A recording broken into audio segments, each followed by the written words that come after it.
Εγώ άρχισα να ερωτεύομαι από τα 8 μου χρόνια. Ο πρώτος μου έρωτας 7, όταν πρωτοπήγα στο δημοτικό σχολείο. Ήμουν ερωτευμένος με 3 μαθητρίες μου. Ταυτόχρονα? Ναι. Μεγάλη καρδιά. Ναι. Χωρούσε πολλές μαζί. Τι να κάνω. έτσι γεννήθηκα. Δεν είναι πως γεννιέται ο άνθρωπος. Καλώς ήρθατε φίλοι μου στο 6ο επεισόδιο με τον πρίγκιπα τον Τόλι τον Βοσκόπουλο. Στο προηγούμενο επεισόδιο παρακολουθήσαμε τη θυελλώδικη καταστροφική σχέση του Τόλι Βοσκόπουλου με τη Ζωή Λάσκαρη. Ήταν ένας έρωτας γεμάτος πάθος που όμως άφησε πίσω του συντρίμμια, οδηγώντας το μεγάλο ερμηνευτή στην απόλυτη σωματική και ψυχολογική κατάρρευση. Οι γυναίκες έλεγαν ο πρίγκιπας για τον Τόλι Βοσκόπουλο και είναι πολύ γνωστό ότι τα τραγούδια σας άρεσαν σε όλους τους Έλληνες, άρεσαν όμως κυρίως στο γυναικείο πληθυσμό. Υπήρχε ένας υποτισμός και ένας ρομαντισμός που απέπνεε η παρουσία σας και τα τραγούδια σας. Θέλω να μου μιλήσετε για τις εκδηλώσεις αγάπης, τις εκδηλώσεις λατρείας που έχετε νιώσει σε αυτή την πορεία. Έχω ακούσει για παράδειγμα και το έχω ακούσει από ανθρώπους που έζησαν από κοντά την πορεία σας, ότι υπήρξαν εκδηλώσεις που ξεπερνούσαν τα όρια, εκδηλώσεις που θυμίζουν αυτές που έχουμε δει να γίνονται στο Hollywood με τους μεγάλους στάρ του παγκόσμιου κινηματογράφου, όπως το να κόψουν μαλλιά από το ίνδαλμά τους ή να αρπάξουν ένα ρούχο του. Είναι αλήθεια, ζήσατε τέτοιες καταστάσεις? Ναι. Σε αυτό το επεισόδιο μεταφερόμαστε αμέσως μετά από αυτή τη βιβλική καταστροφή. Θα δούμε πόσο απομονωμένος και πληγωμένος πρίγκιπας που ορκιζόταν ότι δεν θα εμπιστευτεί ξανά ποτέ καμία γυναίκα, βρήκε μια πρόσμενη σανίδα σωτηρίας στο πρόσωπο της Μαρινέλας. Μια φιλική συμπαράσταση που γρήγορα μετατράπηκε σε έναν φλογερό έρωτα και σε έναν γάμο που συγκλώνησε την καλλιτεχνική Ελλάδα. Πώς γνωριστήκατε, πώς Με τη Μαρινέλα δεν γνωριστήκαμε ξαφνικά. Υπήρχε πριν Ήμασταν φιλία? φίλοι, συνάδελφοι χρόνια. Και ήρθε ξαφνικά ο έρωτας, ήρθε ξαφνικά η κεραμίδα, να το πω. Ναι, είπε μια κουβέντα, μου είπε μια κουβέντα κάποια στιγμή και με συνεκίνησε πάρα πολύ και από εκεί κάναμε παρέα. Μετά από ένα δικό μου χωρισμό και μετά από ένα δικό της, βρεθήκαμε ξαφνικά μαζί και κάναμε παρέα. Κάναμε συντροφιά και είπε κάποια κουβέντα που με τσίγκλισε λιγάκι, έτσι, με άγγιξε. Και ήταν το κλικ, ναι, ήταν το γύρισμα του διακόπτη. Ναι, είπε μια κουβέντα που την είχα ανάγκη εκείνη την ώρα. Είπε, αν θέλεις να μάθεις τι. Όμως, πίσω από τα φώτα της δημοσιότητας, η πραγματικότητα ήταν εντελώς διαφορετική. Θα δούμε τις άγνωστες πτυχές της κοινής του ζωής, τη μετακόμιση από το Παγκράτη στις πολυτελείς βίλες της Γλυφάδας και της Κηφισιάς και το πόσο Τόλης έφτασε να παραμελήσει ακόμα και την ίδια του την καριέρα. Θα αναλύσουμε τα 8 χρόνια της μεγάλης του υπομονής, την απέραντη αδυναμία και την κατοπινή πικρία για την κόρη της Μαρινέλας, την Τζορντίνα, αλλά και τη δραματική του φυγή, όπου για ακόμη μία φορά έφυγε χωρίς να πάρει τίποτα μαζί του, πληρώνοντας το τίμημα με μία σοβαρή περιπέτεια υγείας. Τέλος, θα ρίξουμε φως στην περίοδο που ο Βοσκόπουλος, ορκισμένος πια εχθρός των γυναικών, επιστρέφει στις καμπάνες το καλοκαίρι του 1983, όπου μία παλιά του γνώριμη, η Ντία, εμφανίζεται ξανά στο προσκήνιο, προσπαθώντας να εκμεταλλευτεί την εμφάρωτη κατάστασή του. Η γυναίκα που στάθηκε στο πλευρό του Τόλι Βοσκόπουλου εκείνη τη δύσκολη περίοδο και του προσέφερε πραγματική συμπαράσταση ήταν η Μαρινέλα. Με τον καιρό αυτή η κοντινή τους επαφή άρχισε να αποδίδει καρπούς. Η κεραμίδα, να το πω. Ναι, είπε μια κουβέντα, μου είπε μια κουβέντα κάποια στιγμή και με συνεκίνησε πάρα πολύ και από εκεί κάναμε παρέα. Ο μεγάλος ερμηνευτής βρήκε παρηγοριά, η βαθιά του πληγή άρχισε σιγά σιγά να κλείνει και η φιλική υποστήριξη δεν άργησε να μετατρέψει τη σχέση τους σε έναν δυνατό έρωτα. Και κάπου εκεί έσκασε η μεγάλη είδηση που συγκλώρισε την καλλιτεχνική Ελλάδα. Ο Βοσκόπουλος και η Μαρινέλα αποφασίζουν να ενωθούν με τα δεσμά του γάμου. Τι είπε? Είπε σε πονάω. Και εκείνη την ώρα το νιώσα μέσα μου, ας πούμε. Σε πονάω. Το είχα ανάγκη ίσως εκείνη την ώρα πολύ, που είπα εκείνη την ώρα, αυτή θα την παντρευτώ, λέω, μέσα μου. Αυτή η απόφαση όμως έμελε να αποδειχθεί ακόμα ένα σοβαρό και τραγικό σφάλμα στη ζωή του. Ήταν άλλη μια εξαιρετικά τραυματική εμπειρία που τον περίμενε. Στην αρχή βέβαια η κατάσταση έμοιαζε με απόλυτη απογείωση προς τα αστέρια, αφήνοντας πίσω κάθε προηγούμενη απογοήτευση. Ο Τόλης πίστεψε και πάλι ότι αυτή ήταν η οριστική γυναίκα της ζωής του. Αυτός ο μεγάλος έρωτας στεγάστηκε αρχικά σε ένα διαμέρισμα 3 δωματίων στο Παγκράτη, το οποίο ήταν το ιδιόκτητο σπίτι της Μαρινέλας. Όμως η συνέχεια δεν θα ήταν καθόλου ίδια. Τέτοιοι μεγάλοι έρωτες δεν ήταν δυνατόν να περιοριστούν μέσα σε ένα απλό τριάρι. Ο καιρός που ο κάθε πυγμαλίωνας μπορούσε να ζήσει ευτυχισμένος με τη δική του γαλάτια σε μια φτωχική καλύβα είχε περάσει ανεπιστρεπτή. Τότε στα πρώτα τους βήματα η καλύβα ήταν υπεραρκετή. Τώρα οι απαιτήσεις είχαν αλλάξει ριζικά και το ελάχιστο που αναζητούσε μια σύγχρονη γαλάτια ήταν ένα πολυτελές 5 διαμέρισμα, εξοπλισμένο με όλες τις ανέσεις, τις πολυτέλειες και τα κομφόρ της εποχής. Έτσι η έντονη αγάπη του Τόιου και της Μαρινέλας μεταφέρθηκε σύντομα σε μια πολυτελή βίλα στην περιοχή της Γλυφάδας. Για ακόμη μία φορά ο Βοσκόπουλος έδειξε την απόλυτη αφοσίωσή του, φτάνοντας σε σημείο πλήρους εγκατάλειψης του ίδιου του το εαυτού. Άρχισε να παραμελεί συστηματικά τις επαγγελματικές του υποχρεώσεις και να βάζει σε δεύτερη μοίρα την προσωπική του καριέρα, με μοναδικό σκοπό να προβληθεί και να στηριχθεί εκείνη. Από την πλευρά της όλες αυτές οι θυσίες γίνονταν δεκτές με μια φυσικότητα, σαν να ήταν κάτι το απολύτως αυτονόητο και αναμενόμενο. Στο σημείο αυτό η έρευνα οφείλει να αποκαταστήσει μια μεγάλη αλήθεια, καταρρίπτοντας έναν μύθο που έχει ακουστεί αμέτρητες φορές. Κατά καιρούς, πολλοί ισχυρίστηκαν ότι τον Βοσκόπουλο τον ανέδειξε η στρατηγού, η δούκισσα ή γενικότερα οι γυναίκες που βρέθηκαν στο πλευρό του. Αυτός ο ισχυρισμός είναι ένα τεράστιο ψέμα και ένα μεγάλο λάθος. Στην πραγματικότητα συνέβη το ακριβώς αντίθετο, καθώς αυτή η παραφιλολογία του έκανε μεγάλο κακό. Καμία γυναίκα δεν τον ανέδειξε ούτε τον βοήθησε στην καλλιτεχνική του πορεία.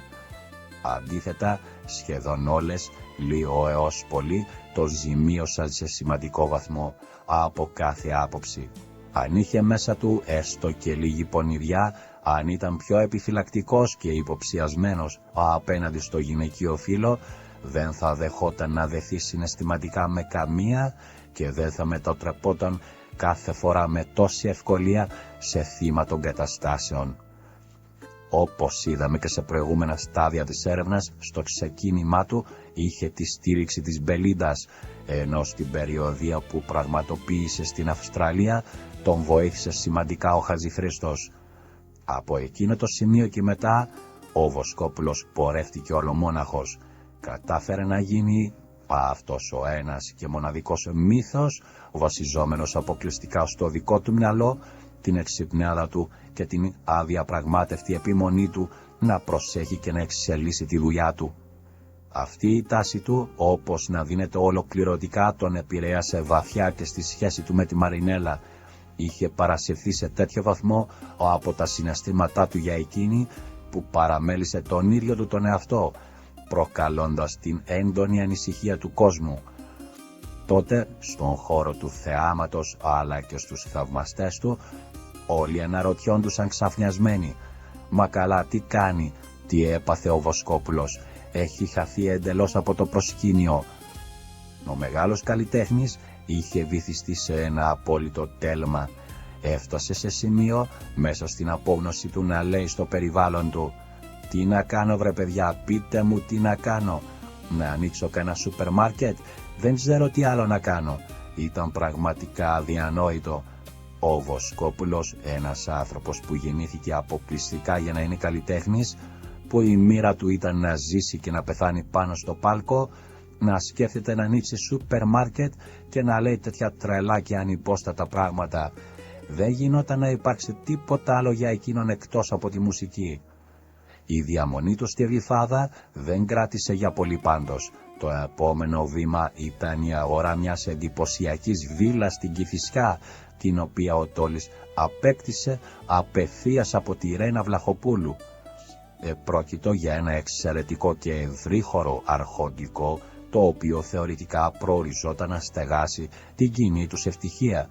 Θυμάμαι χαρακτηριστικά ένα πολύ αστείο γεγονός, ότι είχε αποφασίσει κάποια στιγμή να πάρει ένα μεγάλο σπίτι στην Κηφισιά, μια βίλα. Απέναντι ακριβώς κτιζόταν ταυτόχρονα μια άλλη βίλα. Οπότε συναντιόταν με μια κυρία εκεί που έκτιζε τη βίλα και «Κυρία Ρένα, μου βάζεις τα κεραμίδια, τα βάζουμε κι εμείς, βάζεις την καγκελόπορτα κι εμείς, τα κάγκελα κι εμείς». Ταυτόχρονα όλα αυτά. Μια μέρα βλέπει την κυρία απέναντι, μες στα μαύρα ντυμένη, να κλαίει. «Τι έπαθες?» της λέει. «Αχ, κυρία Ρένα μου, δεν προλάβαμε να τελειώσουμε το σπίτι μας. Πέθανε ο άντρας μου, πέθανε ο άντρας σου. Το πουλάω το σπίτι». «Μα κυρία Ρένα μου, το πουλάω το σπίτι». Πήγε στον άντρα λοιπόν και του είπε: «Το σπίτι, εγώ αυτό δεν θέλω να μείνω σε αυτό το σπίτι».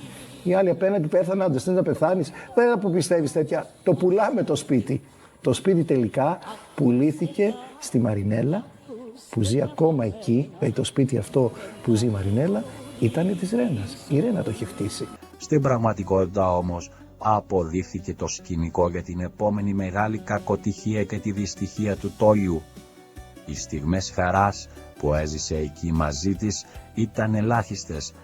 Αντίθετα, η στεναχώρια, στα προβλήματα και οι πίκρες ήταν καθημερινότητα, παρόλο που η Μαρινέλα αποτελούσε το μεγαλύτερο και πιο δυνατό έρωτα της ζωής του μέχρι εκείνη τη χρονική στιγμή. Για ποιους ακριβώς λόγους συνέβη αυτό παραμένει υποσυζήτηση, όμως η Μαρινέλα δεν διέφερε τελικά από τις προηγούμενες γυναίκες της ζωής του. Ενώ ο Βοσκόπουλος την ταύτισε απόλυτα με την ύπαρξή του, κάνοντάς την εικόνα και επίκεντρο του κόσμου του, εκείνη δεν μπόρεσε ή ίσως δεν θέλησε ποτέ να τον καταλάβει πραγματικά και να νιώσει τις βαθύτερες ανάγκες του. Τώρα αντιμετώπισε με τον ίδιο τρόπο που τον είχαν αντιμετωπίσει και οι υπόλοιπες σύντροφοι του στο παρελθόν, δηλαδή μια προσέγγιση άκρως επιφανειακή και μειοπική. Παρόλα αυτά, ο Τόλης έκανε υπομονή και παρέμεινε κοντά της για περίπου 8 ολόκληρα χρόνια. Ο λόγος ήταν ότι συνέχιζε να την αγαπά με ένα πάθος παράφορο, αλλά και επειδή είχε δεθεί ανεπανόρθωτα με την κόρη της την Τζορντίνα, την οποία μεγάλωσε στα ίδια του τα χέρια και αγάπησε σαν να ήταν δικό του σπλάχνο. Όταν έγινε ο γάμος του με τη Μαρινέλα, η μικρή Τζορντίνα ήταν μόλις λίγων μηνών, ένα βρέφος στην κούνια, και ο Τόλιος από την πρώτη στιγμή έδειξε μια απίστευτη τρελή αδυναμία για αυτό το παιδί, λατρεύοντάς το κυριολεκτικά. Το αν η Τζορντίνα ανταπέδωσε ποτέ αυτή την αγάπη στον Τόλιο αποτελεί μια εντελώς διαφορετική ιστορία. Η πραγματικότητα δείχνει ότι ακολουθώντας τη στάση της μητέρας της, ούτε εκείνη ένιωσε ή κατάλαβε ποτέ τον άνθρωπο που τη μεγάλωσε, με αποτέλεσμα να μην τον αγαπήσει. Είτε επειδή δεν είχε τη δυνατότητα, είτε επειδή δεν έμαθε ποτέ πώς να το κάνει, είτε πολύ απλά επειδή δεν το θέλησε. Σύμφωνα με μαρτυρίες ανθρώπων που έζησαν από κοντά τον καλλιτέχνη εκείνη την περίοδο, η συμβίωση με τη Μαρινέλα εξελίχθηκε σε μια εξαιρετικά δύσκολη, πιεστική και βασανιστική καθημερινότητα. Υπήρξαν στιγμές που το αίσθημα της αδικίας τον έπνιγε τόσο πολύ, ώστε σκεφτόταν σοβαρά να μαζέψει τα πράγματά του και να φύγει. Όμως, η υπερβολική αγάπη και το δέσιμο που είχε αναπτύξει και με τις δύο, τη μητέρα αλλά και την κόρη, τον κρατούσαν εκεί, αναγκάζοντάς τον να κάνει συνεχή υπομονή. Όταν όμως η υπομονή εξαντλήθηκε και η κατάσταση έφτασε στο απροχώρητο, μετά από τα αλλεπάλληλα ψυχολογικά καψόνια, ήρθε η μέρα που ο Τόλης άνοιξε την πόρτα, πέρασε το κατόφλι και δεν κοίταξε ποτέ ξανά πίσω. Η στάση του σε αυτή τη φυγή αναδεικνύει για ακόμα μία φορά τον ιδιαίτερο χαρακτήρα του. Με τη Μανέλα ήμουνα 8 χρόνια παντρεμένος. Όταν είχε αποχωρήσει από τη ζωή της Λάσκαρη, είχε πάρει μαζί του μονάχα μία βαλίτσα με τα απολύτως απαραίτητα ρούχα. Από το σπίτι της Μαρινέλας όμως δεν πήρε απολύτως τίποτα, ούτε ένα πουκάνισο, ούτε ένα παντελόνι. Αυτό ήταν το πάγιο στυλ του Βοσκόπουλου κάθε φορά που έκλεινε οριστικά το κεφάλαιο με μία γυναίκα. Έφευγε ακριβώς όπως ήταν, αφήνοντας πίσω του τα πάντα, αφού ήδη τους τα είχε χαρέσει όλα. Εκείνο το αροχοντικό στην Κηφισιά έμεινε πίσω σαν ένα καράβι φορτωμένο με αντικείμενα τεράστιας αξίας, αγορασμένα με το δικό του προσωπικό κόπο και τον ιδρώτα του, τον οποίον άλλωστε ποτέ δεν υπολόγισε προκειμένου να ευχαριστήσει τους ανθρώπους του. Μέσα σε αυτό το σπίτι έμειναν ακόμη και τα πολύτιμα έπιπλα αντίκες της ίδιας του της μητέρας, που είχαν δώσει μια ξεχωριστή αρχοντιά στο χώρο, αλλά και ένα κομμάτι από την ίδια του την καρδιά, βαθιά πληγωμένο.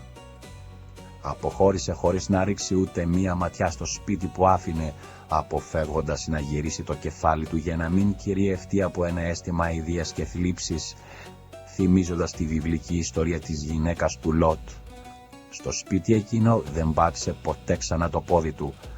Αυτή η νέα πικρή εμπειρία του κόστησε τόσο ακριβά σε ψυχολογικό επίπεδο που είχε άμεσο και βαρύ αντίκτυπο στην υγεία του. Ο Τόλης αρρώστησε σοβαρά, παθαίνοντας ραστροναγία. Η κατάσταση της υγείας του επιδεινώθηκε ραγδαία, με αποτέλεσμα να κριθεί αναγκαία η άμεση εισαγωγή του στο νοσοκομείο, ώστε να αντιμετωπιστεί το ιατρικό αυτό πρόβλημα. Η ανάρρωση του αποδείχθηκε μια μακρά και επίπονη διαδικασία. Και το σώμα του κατάφερε τελικά να ανταπεξέλθει, χάρη στον ισχυρό και ανθεκτικό οργανισμό που είχε κληρονομήσει από τον πατέρα του. Η ψυχολογική του κατάσταση παρέμεινε κλονισμένη για πάρα πολύ καιρό. Το τραύμα στην ψυχή του ήταν βαθύ. Σε εκείνη τη φάση ο Βοσκόπουλος αρνιόταν κατηγορηματικά ακόμα και να ακούσει για οποιαδήποτε γυναίκα. Μέσα στην οργή και την απογοήτευσή του τις ισοπαίδωνε όλες, θεωρώντας τις ίδιες και απαράλλακτες, χρησιμοποιώντας μάλιστα βαρύτατους χαρακτηρισμούς και κοσμητικά επίθετα που δεν είναι πρέπον ούτε να αναπαραθούν ούτε να καταγραφούν δημόσια. Χρειάστηκε να περάσει ένα πολύ μεγάλο χρονικό διάστημα για να μπορέσει να διαχειριστεί αυτήν την κατάσταση. Σταδιακά και με πάρα πολύ αργούς ρυθμούς άρχισε να το ξεπερνάει, ωστόσο πήρε έναν ακλόνητο και βαρύ όρκο: να μην επιτρέψει ποτέ ξανά στον εαυτό του να μπλέξει συναισθηματικά, να μην πιστέψει και να μην εμπιστευτεί καμία απολύτως γυναίκα στο μέλλον. Δεν θα με δείτε με καμία άλλη γυναίκα. Σημαντική δήλωση. Εκείνο όμως που τον πλήγωσε βαθύτατα και του στοίχησε περισσότερο από οτιδήποτε άλλο ήταν η στάση και η απόλυτη αδιαφορία που έδειξε η μικρή. Ο Τόλης είχε φτάσει σε σημείο να γεμίσει ολόκληρος τους τοίχους στο καμαρίνα του στην τραμπάνα με δικές φωτογραφίες, δείχνοντας τη λατρεία του. Εκείνη όμως όχι μόνο δεν τον επισκέφθηκε ποτέ για να δει πως είναι, αλλά ακόμη και όταν συμπληρώθηκαν 2 ολόκληρα χρόνια από τη μέρα που εκείνος αποχώρησε από το σπίτι, δεν μπήκε καν στον κόπο να του κάνει ένα τηλέφωνο, έστω για να μάθει νέα για την υγεία του. Αυτή η συμπεριφορά ήταν κάτι που ο μεγάλος ερμηνευτής αδυνατούσε να χωνέψει. Το ανέφερε συνεχώς σε συζητήσεις του, εκφράζοντας το παράπονο ότι δεν περίμενε ποτέ μια τέτοια ψυχρή και αχάριστη αντιμετώπιση από το παιδί που μεγάλωσε σαν δικό του. Όταν πλέον συμπληρώθηκαν 2 χρόνια από τη θυελλώδη φυγή του από εκείνο το σπίτι και ενώ ο ίδιος επέμενε να κρατά τον όρκο του, αποφάσισε τελικά να επιστρέψει για μία τελευταία φορά. Ο σκοπός του ήταν συγκεκριμένος. Ήθελε απλώς να πάρει τα κυνηγητικά του όπλα καθώς και τις παλιές εικόνες της μητέρας του, τα οποία ήταν και τα μοναδικά αντικείμενα που δέχτηκε να μαζέψει από εκείνο το αρχοντικό. Μπαίνοντας όμως στο δωμάτιο της Τζορντίνας, αντίκρισε κάτι που τον σόκαρε. Η δική του φωτογραφία, η οποία βρισκόταν σταθερά τοποθετημένη πάνω στο κρεβάτι της, είχε αφαιρεθεί. Στη θέση της, η κοπέλα είχε βάλει μία φύσα από ένα ξένο μουσικό συγκρότημα. Αυτό το θέαμα του προκάλεσε τεράστια αναστάτωση, καθώς ήταν κάτι που δεν μπορούσε να το διανοηθεί. Αναρωτήθηκε με πόνο αν αυτή ήταν όντως η Τζορντίνα που ήξερε. Η σκληρή πραγματικότητα όμως δεν άλλαζε. Όταν τη συνάντησε, τη ρώτησε ευθέως, βγάζοντας όλο του το παράπονο. «Γιατί, Τζορντίνα, δεν ήρθες ούτε μία φορά να με δεις, ούτε ένα τηλέφωνο δεν με πήρες να μάθεις τι κάνω? Δεν νοιάζεσαι καθόλου για μένα? Δεν με αγαπάς πια?» Η απάντηση που έλαβε από την κοπέλα ήταν πέρα για πέρα ψυχρή και κοφτή, χωρίς ύφρο συναισθήματος. «Όχι, δεν σ' αγαπώ». Αυτές ήταν οι μόνες τις λέξεις. Αυτό το περιστατικό αναδεικνύει μια μεγάλη αλήθεια για την ανθρώπινη φύση. Οι περισσότεροι από εμάς έχουμε την τάση να βλέπουμε τα πρόσωπα που αγαπάμε όχι όπως είναι στην πραγματικότητα, αλλά όπως εμείς θα θέλαμε να είναι, επιτρέποντας τον εαυτό μας να πέφτει θύμα μιας ονειρικής αυταπάτης.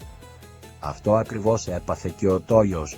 Η στιγμή που συνειδητοποίησε την αλήθεια και κατάλαβε το μέγεθος της ψευδαίσθησης στην οποία ζούσε, ήταν για εκείνον η χαριστική βολή. Χωρίς να προσθέσει τίποτα άλλο, μάζεψε απλώς τα κυνηγητικά του όπλα και τα παλιά εικονίσματα, γύρισε την πλάτη και αποχώρησε οριστικά. Επέστρεψε στο καμαρίνι του στην καμπάνα, σε κατάσταση απόλυτου σοκ και βαθιά σύγχυσης. Για πολλές μέρες ο μεγάλος ερμηνευτής παραμιλούσε, αδυνατώντας να συνέλθει και να χωνέψει αυτή την τρομερή τροπή που είχαν πάρει τα πράγματα. Ο Τόλης επαναλάμβανε συνεχώς: «Βρε παιδιά, δεν μπορείτε να φανταστείτε πώς ένιωσα εκείνη τη στιγμή. Μούδιασα ολόκληρος, τα έχασα. Ήρθε ο κόσμος μου ανάποδα. Δεν πίστευα στα ίδια μου τα μάτια με αυτό που έβλεπα, ούτε στα αυτιά μου με αυτό που άκουγα. Ήταν δυνατόν η ίδια η Τζορντίνα να μου μιλήσει με τόση ψυχρότητα και να μου πει κατάμουτρα αυτές τις κουβέντες? Όχι, δεν σ' αγαπώ, μου είπε. Αν είναι δυνατόν. Όποιος άλλος και να μου το έλεγε, δεν θα το πίστευα, αλλά μου το είπε η ίδια και η ατάκα της μου ήρθε σαν αληθινό χαστούκι». Μέσα από αυτές τις εξομολογήσεις γίνεται φανερό ότι εκείνο που του κόστισε περισσότερο από οτιδήποτε άλλο σε αυτή την ιστορία και τον γέμισε με αβάσταχτη στεναχώρια ήταν η σκληρή συμπεριφορά της Τζορντίνας. Μετά από αυτό το καθοριστικό χτύπημα, ο Βοσκόπουλος μετατράπηκε ξανά σε έναν ορκισμένο εχθρό του γυναικείου φίλου. Αρνιόταν πεισματικά να ακούσει έστω και μία κουβέντα για εκείνες, έχοντας κηρύξει έναν άτυπο πόλεμο απέναντί τους.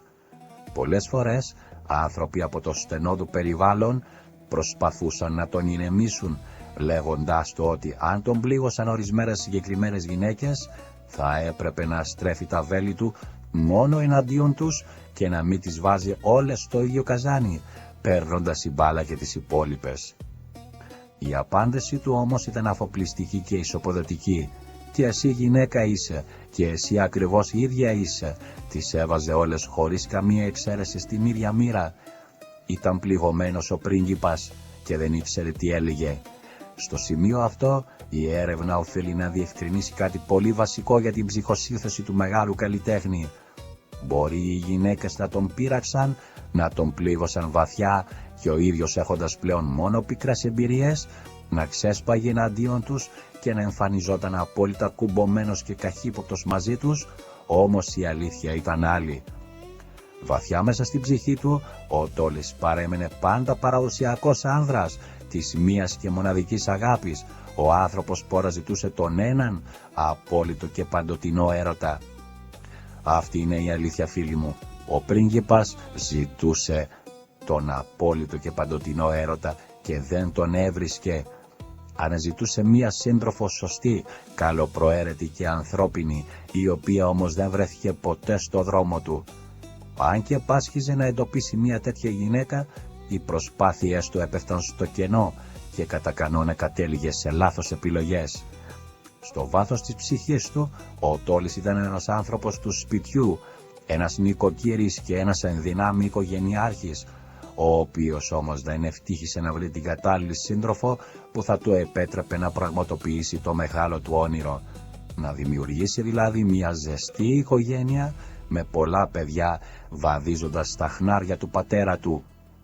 Αντίθετα, η μοίρα του επιφύλασε μόνο γυναίκες, συντρόφους που το μόνο που επιδίωκαν ήταν να εκμεταλλευτούν την κατάσταση, να κερδίσουν από εκείνον και να αποκομίσουν προσωπικό όφελος, χωρίς να έχουν την πρόθεση να του προσφέρουν τίποτα περισσότερο από πικρία και απογοήτευση.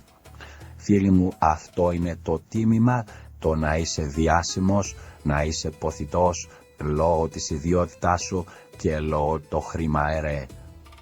Με αφορμή αυτή την πραγματικότητα και τις επιδιώξεις των γυναικών να τον εκμεταλλευτούν, έρχεται στο φως μια χαρακτηριστική ιστορία, μια μικρή περιπέτεια από το παρελθόν, στην οποία ο μεγάλος ερμηνευτής ελλήτωσε κυριολεκτικά την τελευταία στιγμή από ένα πολύ σοβαρό και δυσάρεστο μπλέξιμο. Η ιστορία αυτή μας μεταφέρει πίσω στο καλοκαίρι του 1983, την περίοδο που ο Τόλης εμφανιζόταν στις καμπάνες. Εκείνο τον καιρό τον επισκεπτόταν τακτικά μια παλιά του γνώριμη. Για λόγους διακριτικότητας δεν θα αναφερθεί το πραγματικό της όνομα, αλλά στην έρευνα θα την ονομάσουμε Ντία. Η συγκεκριμένη γυναίκα, που αποτελούσε μια παλιά του φίλη, είχε επιχειρήσει και στο παρελθόν, αμέσως μόλις ο Τόλης χώρισε από τη Λάσκαρη, να τον πλησιάσει με το πρόσχημα της παρηγοριάς, προσπαθώντας ουσιαστικά να επωφεληθεί από την ευάλωτη ψυχολογική του κατάσταση. Κάπως έτσι, βαθιά λαβωμένος, ο Τόλης Βοσκόπρος έκλεινε πίσω του μία ακόμη μεγάλη πόρτα, αφήνοντας τις αναμνήσεις, τα πλούτη και τα χρόνια της υπομονής του να σβήσουν στην Κηφισιά.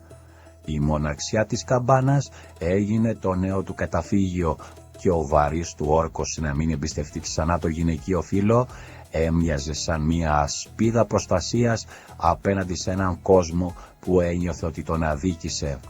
Όμως, για έναν άνθρωπο που γεννήθηκε να υμνεί τον έρωτα, ο πόλεμος με τα συναισθήματά του δεν θα ήταν εύκολη υπόθεση. Στο επόμενο επεισόδιο, φίλοι μου, η έρευνά μας μπαίνει σε μία από τις ιδιαίτερες και παρεξηγημένες περιόδους της ζωής του πρίγκιπα. Θα δούμε πως ο πληγωμένος Τόλης προσπάθησε να ισορροπήσει πάνω στο πάλκο την ώρα που το παρελθόν και το παρόν άρχισαν να περιπλέκονται επικίνδυνα.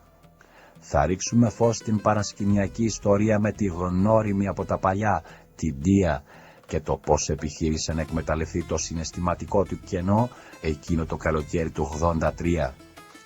Αλλά δεν ήταν η μόνη. Θα ακολουθήσουμε τα βήματά του δίπλα σε εμβληματικές γυναίκες που σημάδεψαν την ελληνική showbiz και βρέθηκαν στο πλευρό του, από τη γεμάτη φρεσκάδα Άννη Πασπάτη και την εθέρια Έλενα Ναθαναήλ μέχρι τη λαμπερή Μαρία Αλιφέρη. Πάνω απ' όλα, στο επόμενο επεισόδιο θα αναλύσουμε τη μεγάλη αλήθεια που χαρακτήρισε ολόκληρη την πορεία του. Θα δούμε πως ο Τόλης, ένας αυθεντικός και αθεράπευτος υπότης με τις γυναίκες, πλήρωνε πάντα το ίδιο βαρύ τίμημα. Είναι ο πρίγκιπας και ο λαός όταν διαλέγει για να δώσει ένα παρατσούκλι σε εισαγωγικά, το διαλέγει με σοφία. Για την ιστορία της ελληνικής νύχτας, ο υποτισμός αυτός ήταν που τον χαρακτήρισε, αλλά ήταν και ο ίδιος ο υποτισμός του στο τέλος της ημέρας τον έτρωγε πρώτο. Η συνέχεια επί της οθόνης. Να είστε καλά και δείτε όλα τα προηγούμενα επεισόδια της σειράς για να καταλάβετε ποιος ήταν ο πρίγκιπας. Δεν ήταν ένας τυχαίος, φίλοι μου. Γεια σας, τα λέμε στο επόμενο 7ο επεισόδιο.